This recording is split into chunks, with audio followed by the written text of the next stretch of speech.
ये हमारे प्रेस के मित्र बैठे हैं यहां पे, बिक गए हैं सब, बिक गए हैं सब, सब के सब बिक गए हैं। इन्होंने मेरा मजाक उड़ाया। इन्होंने कहा राहुल गांधी लोगों को डरा रहा है। और ये जो मीडिया वाले हैं ये 24 घंटे दिखा रहे भैया देखो हिंदुस्तान घंटी बजा रहा है, घंटी बजा रहा है, देखो घंटी बज रही है सब जगह। वो ताली बजाओ भैया, घंटी बज रही है। नरेंद्र मोदी जी ने कहा भाइयों और बहनों कोरोना आया है, थाली बजाओ, थाली बजाओ, कोरोना भाग जाएगा। और पूरे हिंदुस्तान से थाली बजवा दी। और पता नहीं क्या हुआ, हिंदुस्तान थाली बजाए, उसके बाद कहते घंटी बजाओ, हिंदुस्तान घंटी बजाए, उसके बाद कहते हैं मोबाइल फोन निकालो, उसकी लाइट जला दो। अब देखिए यह व्यक्ति हिंदुस्तान का प्रधानमंत्री है, गहरी बात बोल रहा हूं, यह व्यक्ति हिंदुस्तान का प्रधानमंत्री है और यह एक्शन ले बजाय, अर्थव्यवस्था की रक्षा करने के बजाय, मजदूरों के लिए रेलवे टिकट बस टिकट खरीदने के बजाय देश को कह रहा है घंटी बजाओ। और आज उत्तर प्रदेश में जाइए देखिए, मेरे फोन पर भी वीडियो आया है, लाशों का ढेर पड़ा हुआ है, जगह नहीं है लाशों को रखने के लिए,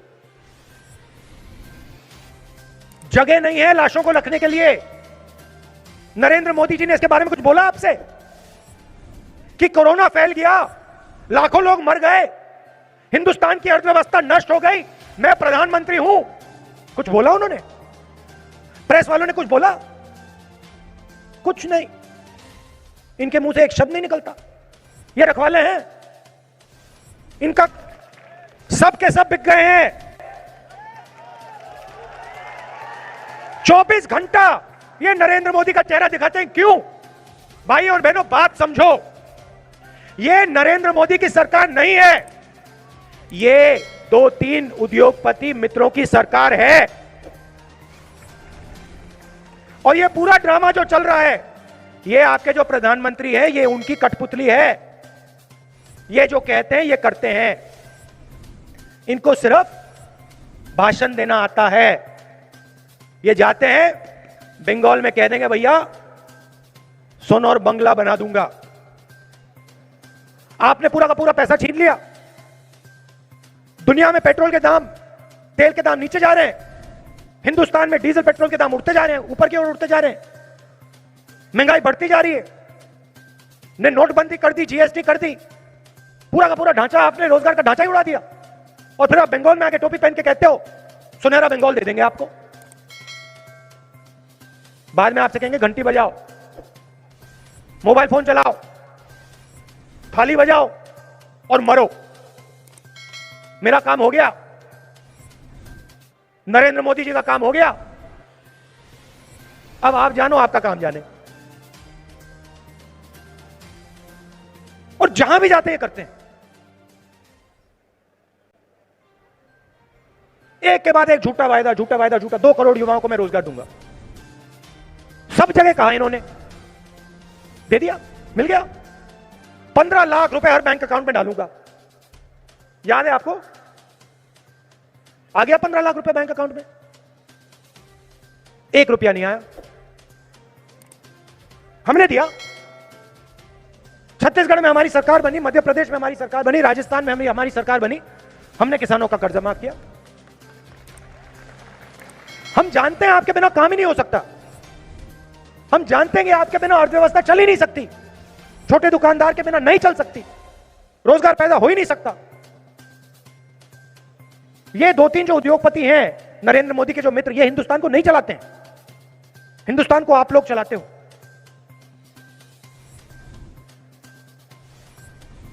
चौबीस घंटा आप लोग काम करते हो, अपना खून पसीना देते हो, और फिर जो आपका है वो उठा के ये 4-5 लोगों को पकड़ा देते। यहां पे हमारे गुरखा भाई हैं, कितनी बार आपसे वायदा किया, कितनी बार आपसे कहा कि आपकी समस्या हल कर देंगे। 3 बार आपने उनको मेंबर ऑफ पार्लियामेंट दिया, 3 बार दिया ना, 3 बार आपने दिया, हो गई आपकी समस्या, हो गया आपका काम। और लोकतंत्र पे पूरा आक्रमण, सारे के सारे इंस्टीट्यूशन खत्म कर दिए। जुडिशरी पर आक्रमण, इलेक्शन कमीशन पर आक्रमण, पार्लियामेंट में बोलने नहीं देते, भाषण नहीं दे सकते हम पार्लियामेंट में, चुप कर देते। हिंदुस्तान में नरेंद्र मोदी लोकतंत्र पर आक्रमण कर रहे हैं, यहां पे ममता जी कर रही है।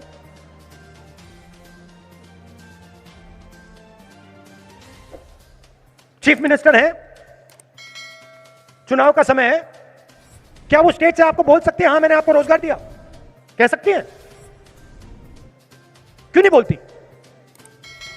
स्टेज में आके आपसे ये क्यों नहीं बोलती कि देखिए मैंने आपको इतने युवाओं को मैंने रोजगार दिया, इतने स्कूल कॉलेज मैंने खोले, इतनी यूनिवर्सिटीज मैंने बंगाल को दी? क्यों नहीं बोल सकती? क्योंकि बंगाल का हर युवा जानता है और समझता है कि बंगाल में उसको रोजगार नहीं मिल सकता, बाकी प्रदेश में जाना पड़ेगा। आजकल तो वहां भी नहीं मिलेगा।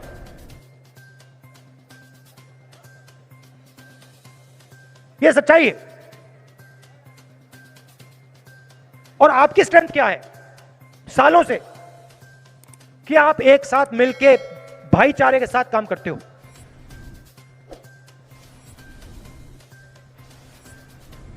एक दूसरे के साथ मिलकर काम करते हो प्यार से। यह आपके सबसे बड़ी स्ट्रेंथ है। इस पर बीजेपी आक्रमण कर रही है। ये आपको बांटने की कोशिश कर रहे हैं और जब आप बढ़ जाओगे जो आपका है ले जाएंगे, उन्हीं 3-4 लोगों को उठा के पकड़ा देंगे।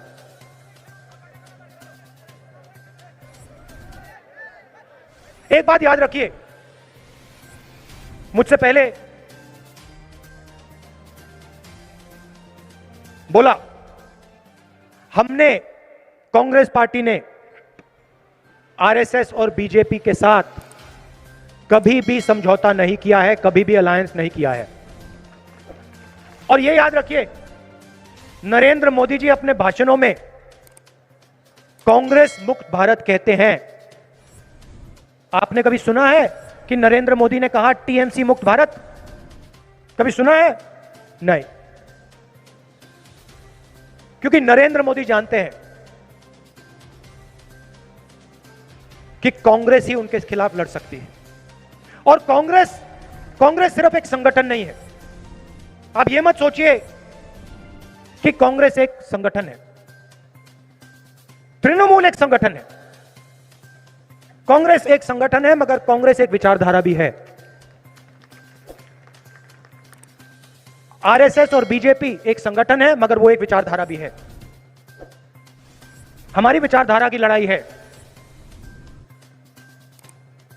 और ये सालों पुरानी लड़ाई है, ये नई लड़ाई नहीं है। और उनकी विचारधारा ने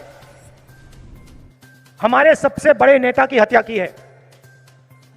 महात्मा गांधी की हत्या उनकी विचारधारा ने की है।